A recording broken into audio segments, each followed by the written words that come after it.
네, 이 시간은 그리스도를 본받아 15번째 시간입니다. 부제로 인내와 겸손과 순종이라는 제목입니다. 말씀은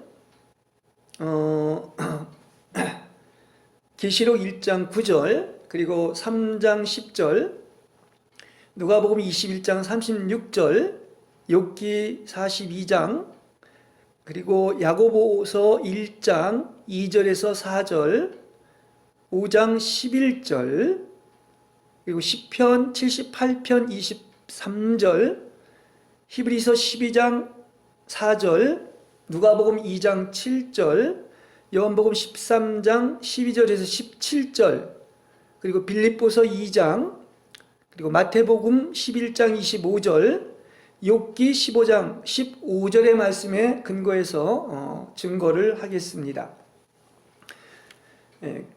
그리스도를 본받는다는 것은 사람이 본받는 것이 아니라 그 하나님이 하실 때만이 그리스도를 본받을 수 있습니다.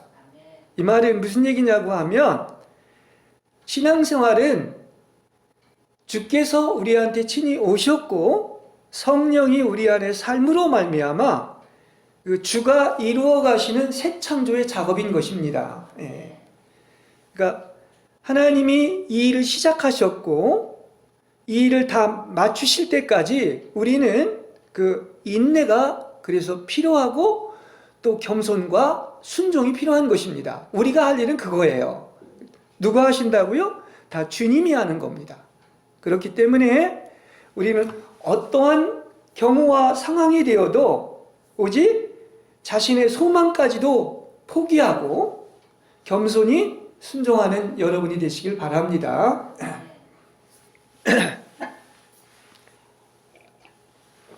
자, 오늘도 계속해서 세 가지를 가지고 그리스도를 본받아 말씀을 증거하겠습니다. 첫 번째, 인내하는 마음을 단련하고 정욕과 맞서서 싸우는 것입니다. 하나님의 뜻을 행하여 약속한 왕국에서 왕으로 다스릴 상을 받기 위한 것이 목표인데 그러기 위해서 우리에게 필요한 것이 바로 인내입니다. 그래서 계시록 1장 9절에 보면 예수님 안에서 환난과 왕국과 인내에 참여한 나 요한이라고 이렇게 얘기하고 있습니다. 그렇죠? 그러니까 벌써 환난, 왕국, 인내는 다 이게 연결이 되는 겁니다. 왕국에 들어가려면 반드시 인내가 필요하다는 것을 이야기해 주고 있습니다. 제가 이걸 준비를 하면서 이거 100년 단위가 참 많이 나오더라고요. 우리 노아를 생각을 해봐도 그 100년 동안 말입니다. 그 주님이 오신다는 것을 그 이야기하고 인내하지 않았습니까? 지금 요한도 보면 이렇게 100년을 이렇게 이제 100세 정도 거의 다 돼서 이런 얘기를 하고 있는 걸 보면 그 인내가 이렇게 중요한 덕목이고 결국 인내를 통해서 완성이 된다는 것을 우리가 볼 수가 있습니다. 그리고 또 계시록 3장 10절에 보면은 이런 말이 나옵니다. 내가 나의 인내의 말을 지켰기 때문에 나도 너를 지켜주어 땅에 거하는 사람들을 시험하기 위해 온 땅에 닥쳐올 시련의 때를 면하게 해주겠다 이렇게 약속하고 있습니다. 이 무슨 얘기냐고 하면 이 천연왕국의 상을 받는 것을 이야기를 하고 있는데 뭐 하기 때문이다? 끝까지 인내했기 때문에 상을 받을 수가 있는 것이고 또 나아가서 이것은 대환난 전에 이미 환난을 겪고 또 처리를 받고 인내했기 때문에 이 대환난 전에 휴거된다는 것을 얘기해 주고 있는 거예요. 그러니까 하나님은 아주 계산이 분명한 분인 것을 알 수가 있습니다. 미리 다 처리를 받고 환난을 겪고 나면 대환난 전에 휴거가 된단 말이에요. 근데 그것이 안 되면은 대환난을 반드시 겪어야 된다는 그러한 이야기인 것입니다. 그래서 지금 우리가 주님이 오실 날에 대한 어떤 것을 준비하며 사는 그러한 어떤 말세의 끝에 살고 있는데 성경은 살아있는 믿는 이들이 대환난전에 휴거될 딱 두 군데를 얘기를 하고 있습니다. 그게 바로 오늘 읽은 계시록 3장 10절과 누가복음 21절, 21장 36절인데 이게 다 뭐냐? 이 대환난에 휴거될 것을 분명히 이 두 군데에서 이야기를 하고 있는 거예요. 물론 이제 죽은 자가 휴거되는 것도 있지만, 그러니까 이게 성경의 분명한 근거를 가지고 있는 것입니다. 그게 다 뭐냐? 하나는 인내했다는 것, 끝까지 인내했다는 것이고, 또 하나는 깨어 있었다. 이런 자가 이제 대환난전에 휴거가 된다는 것을 이야기하고 있습니다. 우리는 이 세상에서 환난과 시련과 역경을 겪는 것은 불가피합니다. 예. 우리가 뭐 성경에 여러 가지 예를 들을 수 있겠지만은 욥을 보면 왜 까닭없이 이렇게 욥은 시련과 고통을 겪었습니까? 그 의인이라고 했음에도 불구하고. 근데 이건 하나님의 더 큰 목적, 계획과 경륜이 있었다는 이야기인 거죠. 다시 말하면 그를 다루는 분명한 목적이 있었던 거예요. 이건 우리한테도 똑같이 적용되는 겁니다. 대환난전에 휴거되고 상을 받으려고 하면 우리는 다름을 욥처럼 받아야 된다는 의미도 되는 거예요. 다시 말하면 우리는 우리의 천연적인 의라고 하는 스스로 선하고 의롭다고 하는 모든 것을 빼앗고 박탈함으로 말미암아 하나님으로 조성되고 그래서 하나님의 얼굴을 뵙게 하기 위한 것입니다. 가장 놀라운 축복을 주게 하기 위한 것이라는 것을 볼 수 있습니다. 그래서 이 욥의 경우를 봐도 1장부터 보면 이 다루심과 그 긴 고통에 대한 논쟁을 하는데 드디어 그런 그 인내의 과정을 거치고 나서 38장에서야 드디어 하나님이 나타나셔서 계시하는 것을 알 수가 있습니다. 그 1장부터 37장까지 그 얘기를 하고 있는 거예요. 예, 그렇습니다. 그러니까 하나님이 이것도 계시해서 아는 거죠. 예, 인간이 모른다는 얘기인 것입니다. 예. 그래서 그가 끝까지 인내한 결과를 이제 42장에서 얘기하고 있는데 제가 깨닫지도 못하면서 다른 데서는 알지도 못하면서 무지한 말을 했다고 얘기를 하는데 너무나 놀라운 일들, 그 알지 못하는 일들을 말하였다고 이렇게 고백하고 있는 거예요. 우리의 어떤 많은 말들이 하나님이 계시지 않은 말들은 그 놀라운 일, 그 알지도 못하는 일들을 그냥 모르고 하는 게 많다는 사실이에요. 네. 아는 거와 그냥 머리로 이해하는 것이 이렇게 근본적으로 다릅니다. 그래서 그렇게 얘기하죠. 제가 주님에 대해 귀로만 들어봤지만 이제는 제 눈으로 어떻습니까? 이렇게도 볼 수가 있어요. 그분의 얼굴을 뵙습니다. 영적으로 이렇게 얘기할 수 있는 것입니다. 그래서 이 성경 여러 군데에서는 이 인내의 중요성을 얘기하는데 이게 되게 중요한 덕목 중에 하나입니다. 사실은 인내는 누가 인내입니까? 그리스도가 인내인 거예요. 그리스도가 안에 있을 때 끝까지 인내하고 승리할 줄로 믿습니다. 야고보서에 보면 1장 2절에서 4절은 뭐라고 그러냐면 여러분이 불가피하게 이 세상에서 시련을 당한다고 했습니다. 그렇죠? 이 시련과 또한 나가서 어떤 고통과 그 어려움을 겪는데 그때마다 성경은 뭐라고 그러느냐? 그것을 큰 기쁨으로 여기라고 얘기하고 있습니다. 베드로 전서에도 1장에서 그 얘기를 하죠. 오히려 기뻐하게 여겨라. 왜냐하면 여러분의 믿음의 시련이 뭐를 낳는다? 인내를 낳는 거예요. 그러니까 얼마나 신앙이 있는가를 볼 수 있으려고 하면 끝까지 얼마나 인내하는 사람인가를 볼 수 있어요. 조금 더 인내하지 못하는 것은 그 신앙의 훈련을 못 받은 겁니다. 급한 게 아니에요. 하나님은 그렇게 뭡니까? 조급한 분이 아닙니다. 그걸 알 수 있어요. 인내를 그래서 시험해 보는 겁니다. 그래서 뭐라 그럽니까? 믿음의 시련이 인내를 낳고 인내는 온전하게 된다는 거예요. 온전하게 되는 게 그냥 되는 게 아니라 그 긴 훈련의 과정을 인내함으로 말미암아 온전해지는 겁니다. 그러면 여러분은 조금도 부족함이 없이 온전하고 완전하게 되십시오. 이렇게 야고보서에서 얘기하고 있습니다. 누구는 뭐 야고보서를 뭐 몰라서 자꾸 무슨 뭐 행위니 어쩌고 얘기를 하는데 야고보서 다 이게 하나님이 선택한 데는 분명한 목적이 있습니다. 얼마나 대단한 책입니까? 그 5장 11절에서는 또 뭐라고 하느냐 하면 보십시오. 인내하는 사람들은 복되다고 합니다. 할렐루야. 인내하는 사람이 복된 겁니다. 그러니까 참 그 끝까지 인내하는 것, 그만큼 그 인격이 온전해졌다는 얘기인 것이지요. 그래서 그러면서 뭔 얘기를 하냐면, 여러분은 누구의 예를 드느냐면 욥의 인내에 대해 들었고 또 주님께서 그에게 주신 결말을 보았다. 욥의 인내를 배우라고 얘기합니다. 그래서 그런 좋은 결과가 있었다 하는 얘기를 하고 있는 것입니다. 그러니까 욥이 자기를 괴롭혔던 그 일들 뭐 얼마나 많겠습니까? 거기에 대해서 참고 견딘 것을 배우라는 거예요. 그 신앙의 그 덕목이 여러 가지가 있지만 나이가 들면 들수록 뭐를 배우는 겁니까? 인내하는 법을 배우는 거예요. 사람들은 저마다 아마 자기의 인생을 소설책으로 이렇게 몇 권을 쓴다고 하는데 결국 뭐냐? 끝까지 인내한 자. 인내의 열매는 단 거예요. 그죠? 열매가 맺혀지는 거 아니겠습니까? 그러니까 우리는 내 뜻대로 안 돼도 기뻐하시고 시련을 만나도 기뻐하시고 슬퍼도 인내하는 여러분이 되시길 바랍니다. 그렇습니다. 하나님은 살아계시고 합력해서 그를 이루시기 때문인 것입니다. 예.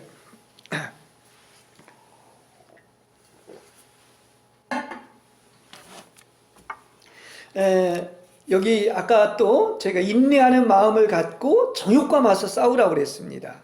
그래서 여러분은 이 악한 정욕들과 그 욕망들을 지옥의 불처럼 미워해야 됩니다. 근데 오히려 그냥 어떤 우리 나방이 말입니다. 그 불 속으로 들어가서 스스로 타려고 하는 것처럼 그 지가 죽을 걸 모르면서 어떤 정욕과 욕망을 이 불처럼 미워하지 않는 데 문제가 있습니다. 왜냐하면 이 정욕과 욕망들은 마귀로부터 나온 것으로서 이게 지옥이 만들어진 게 왜 그런지 아십니까? 이 교만으로 말미암아 타락한 데서 나오는 것들이 바로 뭡니까? 이 정욕과 욕망이에요. 그럼 지옥을 왜 만들어 놨는가? 이 정욕과 욕망들 모든 죄들이 타는 곳입니다. 영원히 죄들 때문에 거기는 그 불못에서 타는 것을 이야기하고 있는 것입니다. 이렇게 끔찍하고 더러운 것인데 이걸 사랑한단 말이에요. 참 말도 안 되는 것이죠. 근데 우리는 오히려 어떻습니까? 이러한 욕망들을 버리기는커녕 미워하기는커녕 욕망들을 추구하고 또한 좋아하기까지 하는 거예요. 뭐 쉬운 얘기로 우리 재물에 대한 욕망 얼마나 좋아합니까? 또 권력, 그냥 높아지고자 하는 것, 또 자기를 자랑하는 것, 정욕, 용서하지 못, 이게 다 정욕과 욕망에서 나오는 것 아니겠습니까? 이것이 그렇게 추악하고 역겹고 가증함에도 불구하고 그걸 모르는 거야. 이 말은 무슨 얘기냐? 내가 이렇게 가증하고 역겨운 더러운 죄인이라는 걸 모르기 때문에 그런 겁니다. 그걸 알면 이걸 정말 준다고 해도 돈 갖고 1억을 갖다 아니 뭐 정말 다 준다고 해도 그걸 안 받을 거예요. 왜냐? 그게 지옥 가는 것이기 때문에 그런 거예요. 그렇지 않습니까? 히브리서 12장 4절에 보면 여러분은 어디까지 싸우냐면 피 흘리기까지 죄와 대항해서 싸워라 그럽니다. 예수 믿는 사람들이 아직도 이 죄와 싸우기는커녕 죄를 좋아합니다. 그리고 앞장서 죄를 범하는 거예요. 그냥 꼭 어떤 살인죄, 간음죄만이 죄를 범하는 게 아니란 말입니다. 내가 주인인 것이 죄고 또 나아가서 이런 재물과 권력과 이런 자랑들이 죄라는 것, 근본이 죄의 생산 공장에서 나왔다는 걸 모르는데 문제가 있다는 사실이에요. 예, 그래서 진정 회개를 촉구하는 이유는 이렇게 회개할 것이 많고 산더미처럼 보임에도 불구하고 전혀 회개를 하지 않는단 말이에요. 그렇죠? 그리고 회개할 것이 있음에도 불구하고 그게 회개할 것인지 죄를 알지 못하는 것이 문제인 거예요. 그게 바로 심판입니다. 어떻게 보면. 예, 이게 다 어디서 나온 것이다? 다 내 속에 있는 자라고 하는 그 자부함에서 나온 거예요. 교만에서 나온 겁니다. 자고하기 때문에 이렇다는 얘기인 것입니다. 그렇게 된다면 수십 년 신앙생활을 해도 절대로 변할 수가 없습니다. 그대로입니다. 여우꼬리가 뭐 천연을 묻어도 똑같다고 하는 것처럼. 우리는 이걸 알아야 돼. 나는 예수 믿으니까 교회에 열심히 출석하니까 예배드리니까 기도하고 헌금하니까. 아닙니다. 그거 필요하지만 그것 때문에 천국 들어가는 게 아니란 말이에요. 내가 받기 전에만 들어갑니다. 근본이. 그렇지 않습니까? 그러니까 우리가 진정 거듭나고 변화되고 예수로 살지 않는 한 천국에 들어갈 수 없는 거죠. 그렇습니다. 그건 죽은 신을 섬기는 것이고 죽은 종교에 불과한 것이고, 그럼에도 불구하고 여전히 지금 그 옛사람의 성분인 그 자아와 또 정욕과 육체로 살아가는 데 문제가 있는 겁니다. 그래서 예수 믿어도 그래서 저 천국에 못 들어간단 말이에요. 그건 진정으로 믿는 게 아닙니다. 예. 자, 성경은 이걸 누누이 얘기해 주고 있고, 영의 세계만 조금 열려도 이게 밝게 보이지만은 우리는 아직도 정욕을 제거하지 못하고 자신으로 살며 자신이 주인이 되어 여전히 율법과 혼생명으로 사는데, 그게 바로 누구냐면 바리새인과 서기관인 거예요. 내가 바리새인과 서기관이라는 거예요. 그렇게 산다고 하는 것은. 예. 그래서 우리는 누구나 예수님을 잘 믿는다고 하지만은 정욕과 자아가 처리받지 못하는 동안, 처리받지 못한다면 지옥의 불이 기다리고 있다는 사실을 알아야 돼.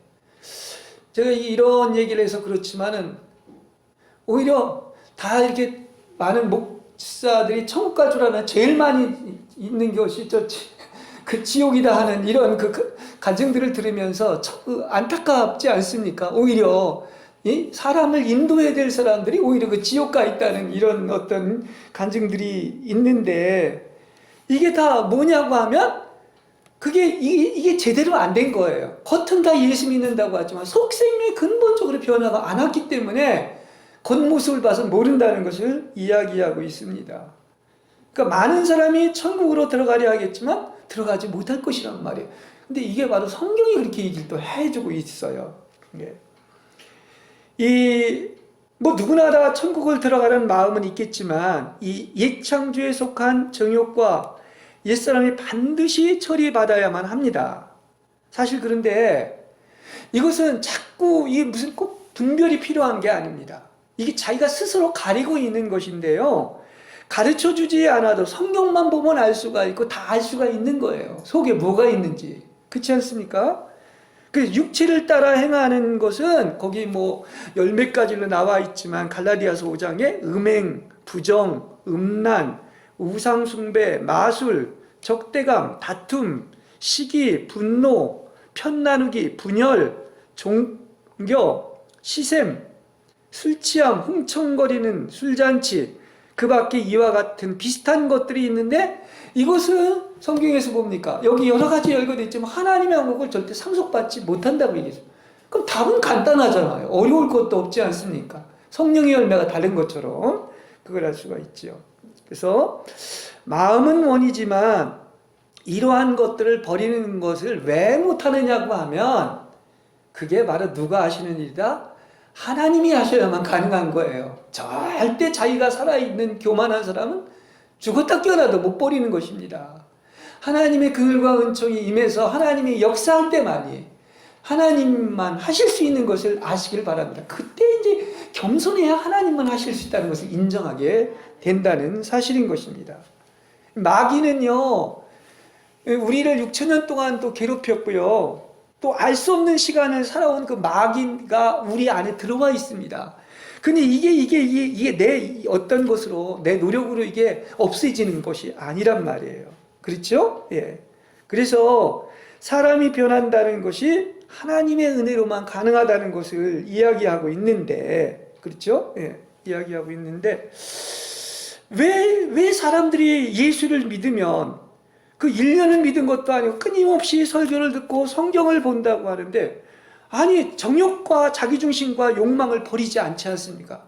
피 흘리기까지 죄와 싸우지 않습니까? 이게 비정상인 것을 아는데 참 오히려 그게 이상해요.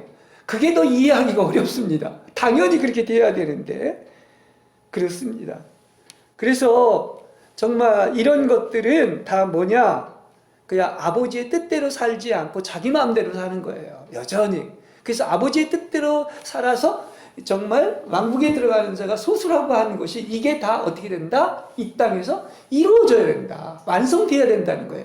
그래서 내가 완전한 것처럼 너희도 완전해져야 된다는 얘기를 하고 있는 것입니다. 그러니까 이렇게 정욕과 욕망은 지옥불에 던져버려야 하는데, 그리고 나아가서 우리 일생을 어떻게 되겠, 날마다 자기를 죽이고 괴롭고 힘든 싸움의 과정을 통해서 고통의 시련인 불을 통과한 자만이 거룩히 돼서 주님의 얼굴을 뵙게 되는 것입니다. 그러니까 이 과정은 필수 과정으로 반드시 통과해야 된다는 것을 알 수가 있죠. 그래서 이게 그럼 왜 그렇게 하느냐? 근데요, 우리가 하려고 하니까 힘든 거예요. 근데 우리가 하려고 하는 건 바로 뭐냐? 내가 교만해서 그런 거예요. 자고해서 그런 거예요. 내가 살아서. 하나님이 하시면 아무런 어려움이 없습니다. 진실로 겸손해지면 하나님께서 다 이루어 주실 줄로 믿습니다. 할렐루야. 그래서 이걸 체험하는 거예요. 이 비결을 하는 거예요. 이걸 모르면 끊임없이 설교를 들어도 뭔 얘기를 하는 건지 이렇게 생각할 수가 있는 것입니다. 비결을 알고 나면 이렇게 간단한데, 그리고 다 그분이 하시는 것인데, 하나님의 은혜 아닌 것이 없는데, 그야말로 성경 말씀처럼 그분의 사랑을 넉넉히 이긴다고 했는데, 그렇지 않습니까? 그 비결이 다 이 성경에 나와 있는 것입니다.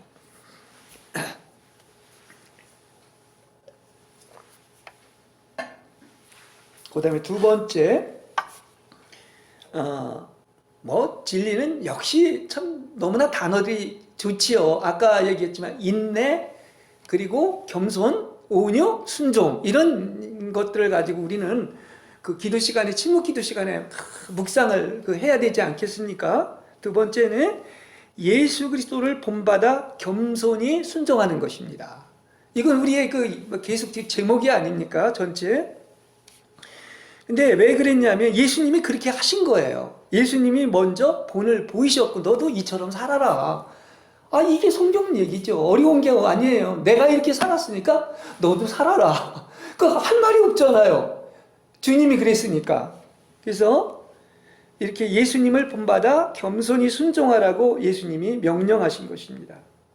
사실 이 얘기는 정말 우리가 배워야 될 하나의 그 근본적인 것인데, 그분은 오실 때부터 어떤 겸손을 보이신 겁니다. 그렇죠? 겸손의 순종의 본을 보이신 거예요. 누가복음 2장 7절에 보면 마리아가 이제 첫 아들을 낳아서 여러분 잘 아는 것처럼 그 강보 포대기에 쌓아서 구유에 뉘었습니다.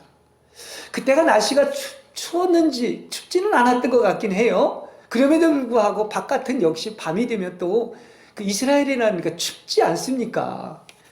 근데 왜 그렇게 될 수밖에 없었냐면 그들이 머물 방이 없었던 거예요. 워낙 가난한 또 나사렛 사람이었었고, 좋은 데는 다 그 있는 자들이 다 차지하고 있었단 말입니다. 그렇죠? 보십시오. 주님, 그분이야말로 창조자고 지존자고 아버지와 동등하신 분인데, 이 땅에 오신 모습은 인간의 상식으로는 불가해한 일입니다. 어떻게 가장 높으신 분이, 그야말로 우리가 빌립보서 2장에서 죽기까지 순종했다는 것이 이런 모습이에요. 태어날 때부터 가장 높으신 분이 가장 낮은 곳에 오셔가지고, 그것도 어디에? 강보 하나에 쓰여서 말구에, 구유에 누였다고 하는 그런 사실인 것입니다. 그렇지요? 참 이 구유는 여러분 잘 알겠지만 동물이 있어야 할 곳인 것입니다. 그렇죠? 우리 죄인을 뭐라 그러는지 아십니까? 이게 짐승이에요. 벌어지고 짐승이고 소나 돼지나 개입니다. 그렇죠? 본래 죄인은 그런 거예요. 근데 거기에 주님이 누이고 정작 우리는 어디에 누여 있어? 그 여관에 누여 있는 거예요. 그렇게도 이야기를 할 수가 있는 것입니다. 그러니까 동물이나 있어야 할 곳에 오신 그 주님은 그 구유에 누였다고 하는 것은 즉 먹이로 오셨다는 얘기야. 구유가 뭐 하는 겁니까? 동물들이 먹는 데 아닙니까? 그래서 희생 제물로 먹히시기 위해 오셨고, 사람들은 예수님보다 그들이 다 방을 차지하고 있었기 때문에 방에 머물 곳이 없어서 피조물이 주인의 자리에 앉고 예수님이 정말 예수님을 구유로 쫓겨냈다, 이렇게 얘기할 수가 있는 거지. 하나님이 왕으로 오신 분인데 지들이 왕 자리를 차지하고 그를 쫓겨냈다, 이렇게 얘기할 수 있습니다. 왜 이게 이제 상징적인 의미냐고 하면 그 베들레헴이 아닙니까? 그 베들레헴이 본래 떡집입니다. 그럼 주님이 뭘로 오셨느냐? 여러분에게 먹이로 희생 제물이 되시기 위해서 오신 거예요. 우리 유월절 만찬처럼 그렇지 않습니까? 소나 양을 잡아서 이렇게 바치는 것처럼. 그럼 그건 무슨 얘기냐고 하면 그분은 생명의 떡으로 또 피로 오셨죠. 그래서 나의 언약의 피를 마시지 않으면 안 된다고 그랬어요. 생명의 떡을 먹지 않으면 영원한 생명이 없다고. 그러니까 먹이러 오신 분이야, 그분은. 이렇게 희생 제물로. 그래서 직접 희생 제물로 대성불로 드려진 것을 이야기하고 있습니다. 이 얘기는 뭐 일생이 그랬으니까요. 뭐 그분은 겸손입니다. 나는 온유하고 겸손하다고 하는 거죠. 요한복음 13장 14절에 보면 이 마지막으로도 그러죠. 유월절 만찬 전에 어디 가면 제자들에게 하는 것 볼 수 있어요. 선생이며 주이신 내가 여러분의 발을 씻겨 주었으니 여러분도 서로 발을 씻어주는 것이 마땅한 일입니다. 이렇게 얘기합니다. 내가 여러분에게 이렇게 본을 보여준 것은 내가 여러분에게 행한 것처럼 여러분도 행하도록 하려는 것입니다. 우리는 이런 내용들을 수없이 알았을 것입니다. 근데 우리는 전혀 그렇게 행동하지 않습니다. 말은 아멘하지만 조금도 못 낮아져서 내가 낮아지고 남을 낮게 여기고 그런 것이 아니라 자랑하는 것을 오히려 자랑으로 여길 수가 있다는 사실인 것입니다. 그렇죠? 예. 성경에 그래서 노예가 주인보다 못하고 보냄을 받은 자가 보내신 분보다 크지 못한데 여러분들이 이걸 알고 그대로 행하는 자야말로 복 있는 자입니다. 그렇습니다. 겸손한 자가 복 있는 자예요. 그걸 알 수가 있지요. 누가 그 말로는 뭐 아는 척하고 뭐 위대한 능력을 행하고 많은 사람들이 뭐 훌륭한 영적인 어떤 사람이라고 얘기를 할 수가 있는지 모르지만 누가 가장 위대하다? 정말 낮아진 겸허한 사람. 그죠? 그게 진짜 주님을 닮은 사람이에요. 무늬만이 아니라. 그걸 얘기해주고 있습니다. 우리가 보십시오. 우리도 예수님을 따릅니다. 그리고 마음은 원입니다. 예? 그리스도를 본받기를 원합니다. 그러나 얼마나 많은 것들이 성경을 알면 알수록 은혜를 받고 낮아지면 내 기준이, 뭐 하나님의 기준이 이렇게 달랐구나. 나는 선하고 이러한 자를 내가 이렇게 가증하고 역겹고 더러웠다고 하는 것을 깨닫게 된단 말입니다. 그렇죠? 그렇습니다. 그러니까 아직도 나한테서 나오는 겸손은 그거는 상대적인 겁니다. 그죠? 그리고 또 나아가서 순종도 그것이 상대적인 거예요. 사람한테 나오는 것은 그건 사실은 더 정확히 얘기한다면 그것은 전혀 하나님하고 상관없는 가짜예요. 왜냐? 조금 잘하다가도 나의 이익이 안 맞으면 다 본색이 드러나서 그 악한 것이 드러나게 돼 있단 말이에요. 그게 우리 인간인 거예요. 그래서 가장 높으신 분이 가장 낮은 곳에 오셔서 온갖 굴욕을 당하시고 죽기까지 순종하셨다는 것은 바로 뭐냐? 거기에 그리스도 예수의 마음이 있는 거예요. 그 마음이 있어야만 되는 겁니다. 그러니까 배우는 것으로 끝나는 게 아니라 예수님이 그 안에 사셔서 그 겸손, 그 온유와 겸손, 그 순종이 있을 때 우리도 그 온유와 겸손과 순종이 있다는 사실을 아시기를 바랍니다. 예. 그러니까 그리스도를 본으로 취하는 것, 계속 지금 그 얘기하자 그리스도를 본받아 취하는 것은 바로 그리스도 예수님 안에 있던 이 생각이 우리 안에 있는 겁니다. 다시 말하면 그리스도 예수의 마음이 우리 안에 있는 것입니다. 천국은 왜 천국이냐? 내가 막 착한 일 한다고 천국이 아닙니다. 선행을 베푼다고 천국이 아니에요. 예수님이 내 안에 살기 때문에 천국이에요. 다시 말하면 천국이 천국인 것은 그리스도 예수님의 그 겸손과 순종의 마음이 여러분 안에 살기 때문에 있기 때문에 그렇다는 사실을 아시기 바랍니다. 내 기준이 아니에요. 내 노력이 아니란 말입니다. 그분이 있고 없고의 차이예요. 이걸 얘기해 주고 있습니다.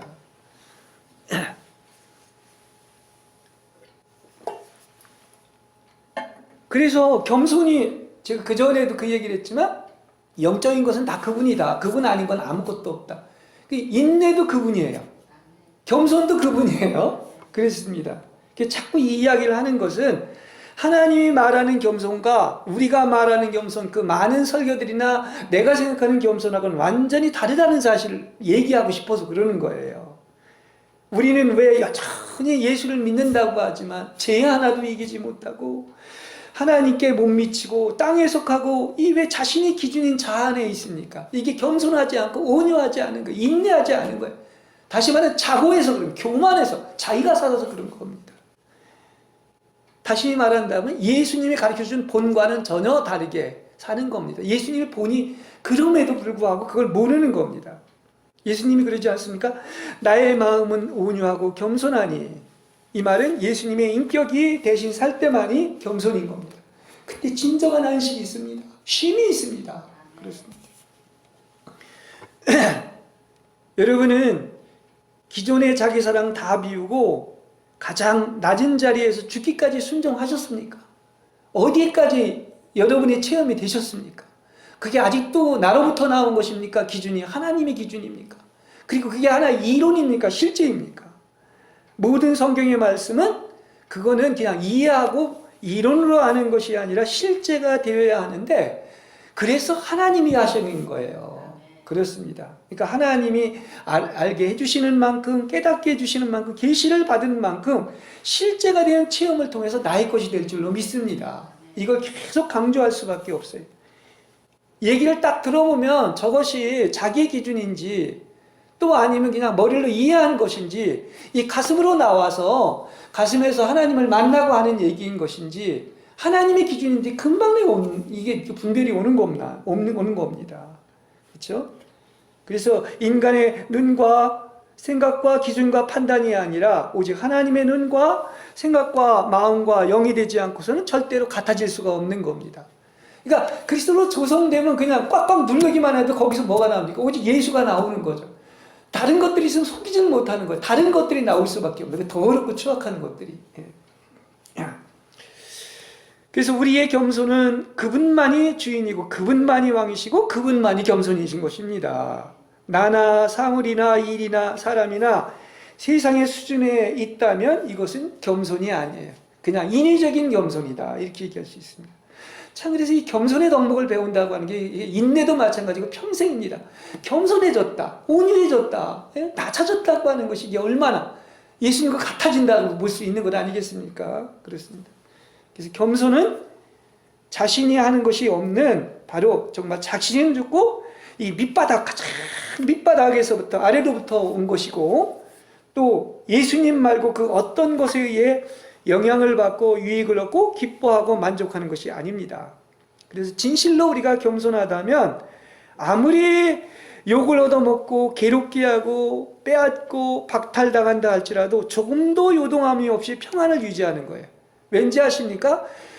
안에 예수님의 겸손이 있기 때문에, 온유와 겸손이 있기 때문에 그런 것입니다. 왜 그 전에 그런 얘기를 했죠? 하나님의 임재가 바로 뭐냐? 이러한 많은 것들에서 겉사람이 이제 죽었기 때문에 더 이상 반응하지 않는 거야. 그죠? 그리고 속사람이 하나님의 임재 가운데 있기 때문에 언제나 전혀 영향을 그게 미칠 수가, 그리스도 말고는 다른 것이 완전히 영향을 미칠 수가 없는 것을 얘기하는 거죠. 그래서 성경을 보면 볼수록 그 믿음의 사람들이 어떻습니까? 그 인내와 온유와 겸손을 배워서 어느 경지, 그리스도와 같아지는 경지까지 올라간 겁니다. 우리가 그 아브라함을 봐도 자기를 그러지 않습니까? 거의 이제 100세 돼서, 그 전에는 한참 못 미쳤는데 이제 자기를 티끌과 먼지와 같다고 이야기를 하는 거죠. 그러니까 주님께서 뭐라니까, 온전해져라 이제는, 그렇게 얘기하죠. 또 우리가 아는 것처럼 모세가 땅에서 정말로 온유가 가장 뛰어났다, 승했다, 그렇게 얘기하는데, 온유는 다른 말로 하면 다른 데서는 겸손이라고 번역이 되어 있는 것입니다. 그만큼 겸손해지고 온유해졌기 때문에 하나님이 그를 사용하기 시작한 것이고, 아까 우리 그 신명기에서도 34장에서 읽은 것처럼 이런 사람은 이제 더 이상 나타나지 않는다. 직접 하나님을 뵙고 하나님과 얼굴을 마주대고 본 것은 바로 이 완전에 이르러가지고 어떻다? 한마디로 그걸 압축한 것이 바로 겸손이라는 거예요. 이렇게 겸손의 덕목이 중요하다는 사실이에요. 정말 겸손한 사람 한 사람을 볼 수 있다면, 그죠? 그 얘기를 해주고 있는 것입니다. 또 우리가 그 성경이 나와 있지는 않지만 그 이후에 아마 겸손하면은 가장 떠오르는 사람이 바로 프란시스코 아닙니까? 그걸 할 수 있다. 지가 주인인데 종이 주인을 쫓겨내도 그냥 다른 데로 이렇게 갈 수밖에 없는 겸손, 이런 것이 있는 것처럼 이렇게 그리스도 말고 다른 것이 다 소멸됐을 때 이렇게 겸손한 사람이 됐다는 사실이에요. 그리고 그걸 예수님이 오셔서 보여주셨습니다. 지금 기독교에서 얘기하는 뭐가 잘 되고 뭐가 잘 되고 하는 것이 사실은 아직도 너무 상대적인 것이고 하나님의 기준에 올라서지 못할 거예요. 얼마나 인본주의적인 것이 많은지 보는다. 그런 겸손이 아니란 말이에요. 성경이 얘기해 주는 것은. 그렇죠? 그리고 겸손과 순종함은 함께 갑니다. 그러니까 이들이 이 프란시스코라든지 또 이런 아브라함이라든지 이런 자들이 이렇게 순종할 수 있었던 것은 하나님이 그들을 다루시고 바로 지금식으로 얘기한다면 온유하고 겸손한 그리스도의 예수의 마음을 갖게 하신 거예요. 누가 하셨다? 하나님이 그렇게 하신 거야. 그래서 제가 아까 백세라고 얘기한 겁니다. 아브라함이 이제 그 이삭을 믿음으로 바칠 수 있었는데 그게 이제 그 정도의 나이가 돼서는 자기는 이제 하나님이 무엇을 명령해도 시켜도 그야말로 아무 말도 할 수 없을 만큼 자신의 어떠한 것이 다 사라진 겁니다. 생각도 없어진 거예요. 그러죠. 그러니까 이렇게 제물을 바치라고 하니까 이렇게 기쁘게 제물을 받아들일 만큼 어떻다? 하나님이 그렇게 순종하는 믿음을 그에게 주신 겁니다. 할렐루야. 예. 그렇죠? 그 마음을 주신 거예요. 그래서 아마 그 아버지도 그렇고 아들도 그리스도도 그랬던 것처럼 아브라함과 독자 이삭의 관계도 그랬던 것 같아요. 기쁘게 하나님께 제물로 드려진다면 그 순종하겠다 하는 이 믿음을 하나님이 사실은 주신 것입니다. 지가 가진 것이 아니죠. 그런 단계가 온 것이죠. 그게 이제 아마 100세서부터 온전해져서 엘샤다이의 하나님 체험을 통해 가지고 온전해졌고, 그래서 그러지 않습니까? 그 이제 하나님이 나타나셔서 독자 이삭을 죽이지 말라고 하면서 네가 진정 하나님의 경외하는 것을 내가 이제 인정한다, 알았다 이렇게 얘기하죠. 그러니까 이 말은 무슨 얘기냐? 아브라함이 그만한 믿음이 된 거예요. 나는 독자 이삭도 그렇다고 생각을 해요. 그만한 믿음이 아니라 그런 어떤 그 믿음을 줬기 때문에 순종을 한 것입니다. 그러니까 하나님의 절대 주권에 순종하는 일만이 가장 복받는 비결임을 알게 된 것입니다. 이때는 이제 아브라함과 사례도 마찬가지지만 이름 자체가 바뀐 것은 무슨 얘기냐? 자기 혼자만을 생각하는 것이 아니에요. 내가 이렇게 순종하게 된다고 했으면 온 만민이 복을 받는다는 것을 안 겁니다. 이제는 모든, 그래서 만민의 압이라고 그러지 않습니까? 만민의 어미가 된 것이 그런 거예요. 이런 그런 온전한 사람이 된 것입니다.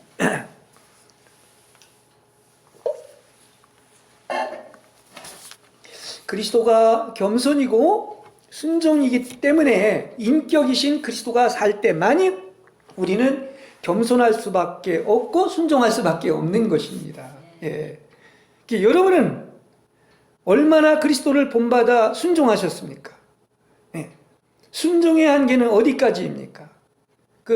자주 이렇게 얘기한 것처럼 자기의 모든 일체의 소망도 포기하고 자신을 완전히 하나님께 내맡기는 거죠.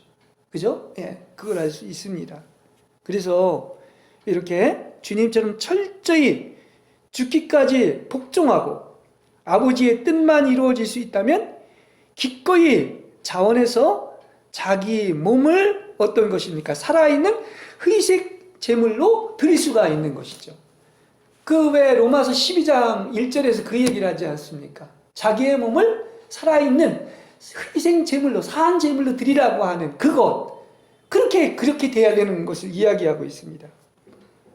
그래서 우리 변화산에서도 그랬고, 또 이렇게 하나님 아버지께서 이는 내 사랑하는 아들이요 내 기뻐하는 자를 큰 음성이 이렇게 3번 들리는 게 다 뭐와 관련인지 아십니까?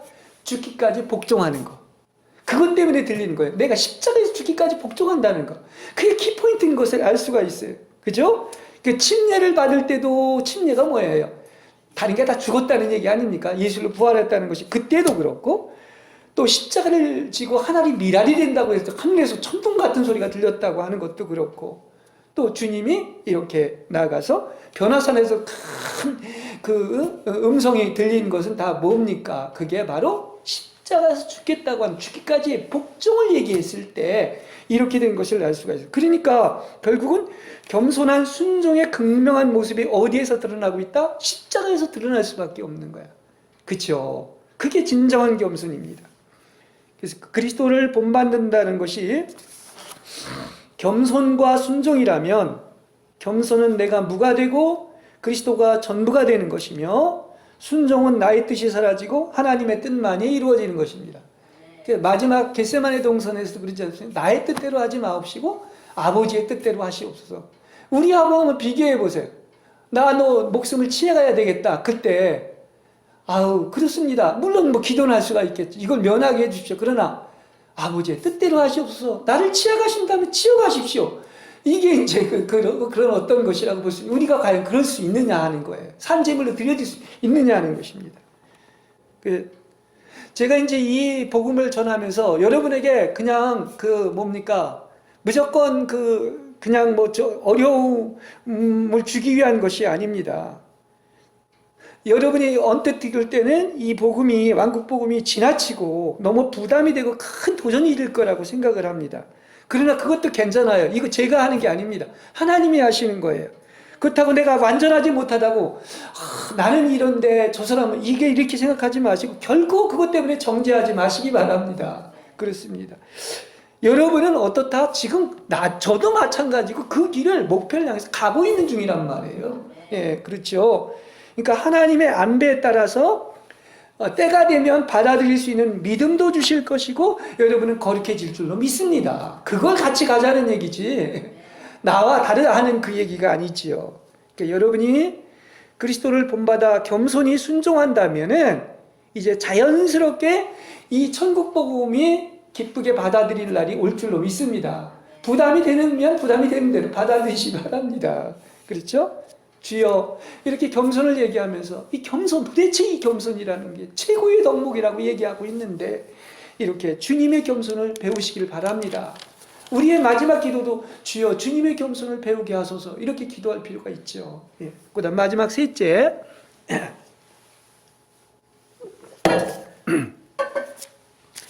이 자신이 선하다는 교만을 버리기 위해 항상 장차 있을 하나님의 심판을 우리는 묵상해야 합니다. 그걸 상고할 줄 알아야 돼요. 그렇습니다. 왜냐? 다 자기 삶은 자기가 책임지고 그 결과가 반드시 나타나고 선악간의 심판을 받는다고 했기 때문에 그런 것입니다. 하나님은 자신이 선하고 지혜롭고 총명하다는 자들에게는 숨기시고 보잘것없고 어리석고 모른다고 하는 자들에게는 계시하시는 것이 영의 법칙이에요. 이것도 보니까 결국은 뭡니까? 이게 겸손하다, 어린아이가 됐다고 하는 것은 겸손한 자에게 하나님이 계시하시고 교만한 자에게는 막았다는 얘기예요. 그렇지 않습니까? 욥기 15장 15절에 보면 하나님은 천사들이라도 신뢰하지 않으시고 하늘들조차도 그분의 눈에는 깨끗지 않다고 그랬어요. 하물며 타락한 인간이야 말해서 무엇하게 거기에 마귀가 들어와 있는데 그렇지 않습니까? 그런데도 불구하고 그걸 모르고 자신이 유죄 판결받아 지옥 가야 할 존재인데 자신을 자랑하고 나를 선하다고 생각한다면 이거야말로 가증한 일이 아니겠습니까? 이것같이 역겨운 일들이 얼마나 많습니까? 그러니까 우리가 영적인 세계에서 정말 가증하고 역겨운 일들이 있는데 냄새나는 거야. 진동하고 있는데 그걸 모르고 마치 그게 옳은 것이냐 자기 일로 얘기를 하고 있다는 말입니다. 참 하나님의 그 일이 임해야 돼요. 이걸 알려면. 있습니다. 만일에 주께서 벼락치듯 내리치시면 뼈는 사시나무 떨듯이 두려워 떨게 되고 살이 타고 말라서 와야 될 것입니다. 영적인 세계가 열리고 겸손한 자들, 하나님을 아는 자들은 이런 게 있는 거예요. 이걸 모르기 때문에 그 지옥의 불을 모르기 때문에 이 정말 사시나무 떨리듯 두려워 떨고 막 뼈가 떨고 살이 말리는 이런 체험을 있다는 것은 진정한 그 어떤 체험을 한 거예요. 그것은 지옥이 어떻다는 것을 알기 때문에 자신이 옳고 선하며 왕이 된 자들은 뭐를 항상 생각해 봐야 되느냐면 장차 임할 하나님의 심판을 언제나 상고해야 됩니다. 믿지 않는 사람이 지옥을 생각하지 않는 것은 이해가 되지만 믿는 사람이 그렇게 살아서 지옥 간다는 것을 상고한다는 것이 이건 문제인 겁니다. 그걸 알 수가 있어요. 이 지옥의 불은 뭐를 태운다? 사람들이 죄에는 무엇을 태우겠습니까? 지옥에 만드는 건 죄를 계속 영원토록 태우는 거예요. 죄를. 그걸 얘기하지요. 그렇습니다. 그러니까 어떤 죄든지 다 각각의 특별한 형벌이 있을 것입니다. 이걸 수십 가지 얘기할 수가 있겠지만 예를 들어서 음란하고 쾌락을 즐기는 자들은 뜨거운 역청과 냄새나는 유황에 잠길 것이요 질투하는 자들은 괴로움을 못 견디어 미친 개와 같이 날뛰며 울부짖을 것입니다. 그러니까 우리가 참 은연중에 이 질투를 많이 하잖아요. 남자끼리도 질투하고 그러는데 여자만이 아니라 이런 것이 이런 거 벌을 받는다는 것을 알면 아마 질투가 이렇게 나쁜 것이라는 걸 또 알게 될 것입니다. 지금요, 자신이 스스로 옳다고 하고 악한 것을 선하다고 하는 교만은 깊이 통에 자복하고 울어야 됩니다. 울어야 될 것을 울지 않고 있는데 문제가 있어요. 그죠? 정작 울어야 될 것은 안 울고 지옥은 뭐 나중 일이니까 자기 죄를 짓는 것을 가지고 그렇게 심각하게 생각을 안 하는데 문제가 있어요. 지가 사는 것을 심각하게 생각을 안 하는데 문제가 있어요. 그날에는 심판이 대상이 되기 때문에 언제나 지혜로운 자는 하나님의 심판을 생각하며 자신의 권익과 욕심과 탐욕을 다 버려야 할 줄로 믿습니다. 그래서 그걸 언제 깨닫느냐? 잔치집에서 못 깨닫고 다 이게 사람이 죽어보면 그제서야 깨닫는다는 거예요. 그 초상집에 가서 그런 걸 안다는 거야. 아, 그렇다는 것이요.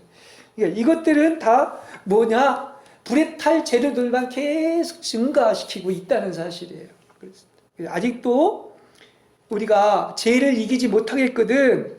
어떻습니까? 내가 하나하나 죄 짓는 것마다 이 지옥의 심판이 따른다는 것을 두려워함으로써 이런 모든 것을 끊어버리시기 바랍니다. 하나님이 해줄 때만 가능하지만 그러나 그 지옥을 두려워하지 않기 때문에 하나님의 심판을 두려워하기 때문에 그렇게 하는 거예요. 죄를 짓고 자아가 사는 것입니다. 자, 우리 눈에 역사에 보면 칭찬받을 일을 했다고 보여진 사람들이 그걸로 말미암아 오히려 자신을 높이고 자랑함으로 비천한 자리에 떨어진 것이 성경에 많이 나옵니다. 그리고 하늘의 양식을 못 얻은 자들이 돼지가 먹는 지엄열매를 먹는 모습을 보게 되는 것이지요. 그러니까 사실 이게 지금 오늘 겸손, 온유, 인내를 얘기하지만 이게 높아지고 자고한다는 것은 이게 지옥 가는 지름길인 거예요.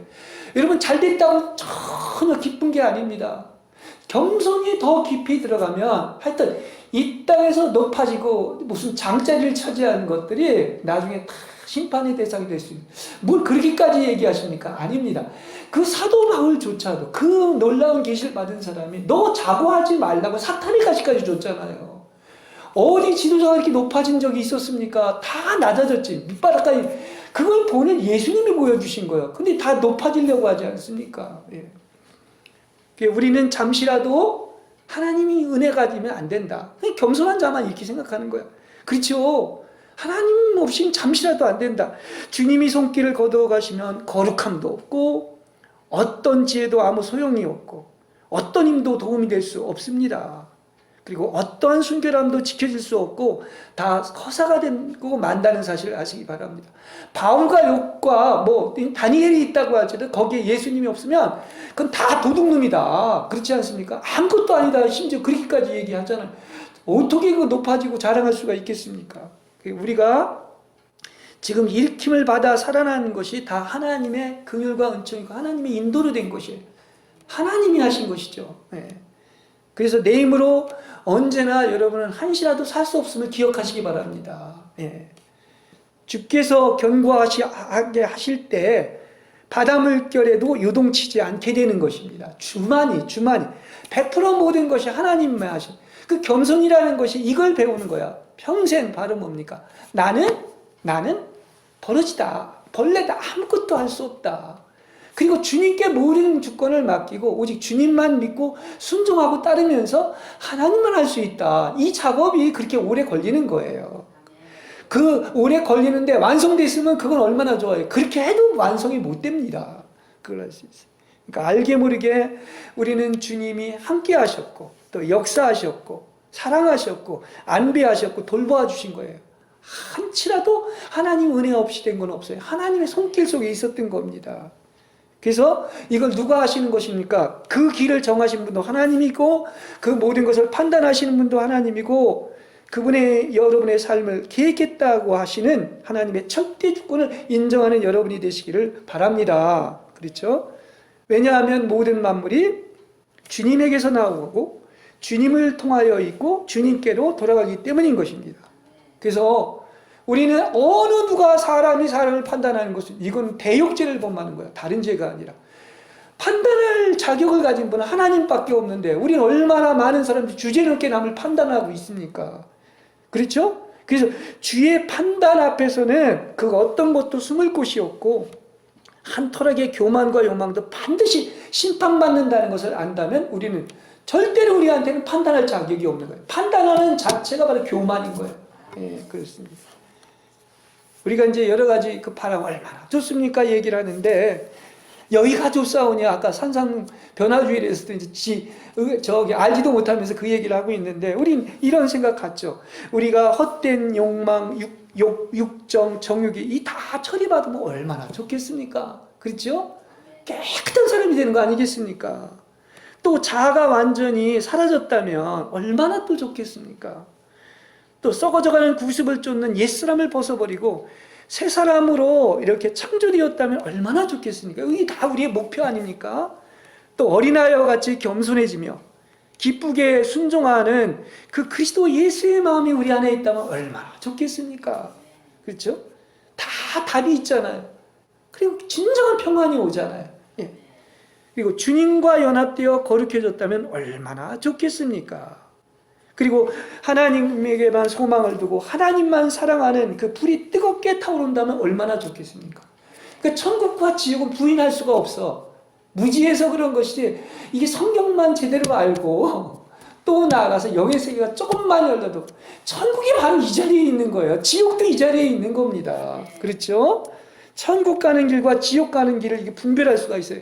그냥 봐도 눈으로 알아요. 어떤 사람들은 예수를 믿어도 스스로 불을 지고 마치 지옥으로 뛰어들어가려고 하는 것처럼 그렇게 경주하는 사람들이 있다. 이게 천국 가려고 막 경주하는 게 아니라 내가 먼저 지옥, 그 불나방처럼 그렇게 지옥 가려고 하는 거예요. 근데 안 믿는 사람이 그러는 건 이해하겠는데, 믿는 사람도 그러는데 이게 안타까운 거죠. 정말. 그렇죠. 근데 어떤 사람은 어떻습니까? 그야말로 하나님의 사람으로 정말 이렇게 아까 제 지옥처럼 인내하고 또 겸손하고 또 나아가서 온유하고, 그죠? 예. 그래서 죽기까지 순종하는 이런 사람. 이것도 누가 하는 거예요?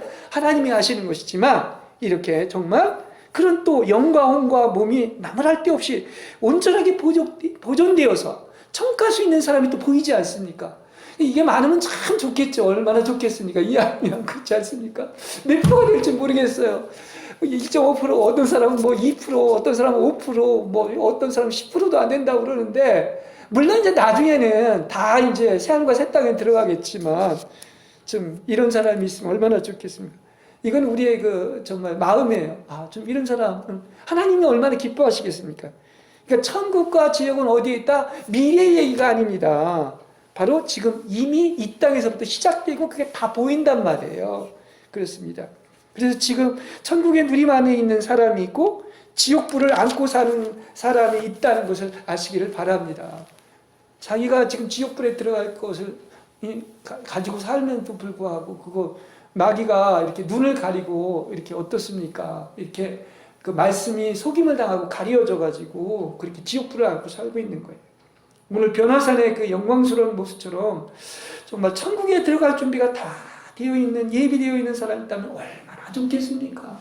그 우리의 목표처럼 여러분은 오직 그리스도로 조성되고 그리스도로 짜여진 세마포 옷을 입어서 천국에 들어가는 여러분이 되시기를 간절히 축복합니다.